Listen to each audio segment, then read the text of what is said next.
So after I completed the mini smile makeover course, I really wanted to implement it into my practice. The key thing though was to let people know I did this treatment, I offered this treatment, and going on the course was the first step, but then understanding how to drive the patients to us, you know, the marketing aspects. You know, I started creating a portfolio. I started to advertise that we did these mini smile makeovers, and using our social media, using all the different avenues of marketing that we did, it really started to spearhead, and very quickly we became very, very busy doing this work, just because it's such a popular treatment. But you just need to know, or your patients need to know, that you offer it. And I think once that happens, it's a treatment that you can really, really kind of push forward with.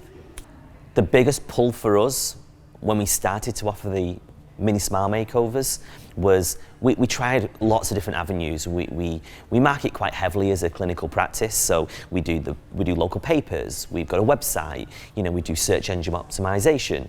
But what really drove the traffic to us was Instagram. You know, I would do a mini smile makeover case, post it before and after, and the visual concept of that on social media like Instagram would just be like.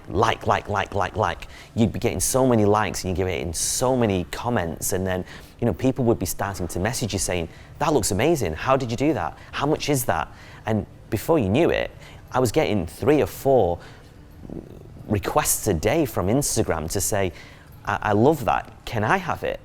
And so I think more than anything, the mini smile makeover linked with a really good Instagram presence just meant that it just created that synergy, which allowed me to be able to offer the treatment and offer it to a lot of people.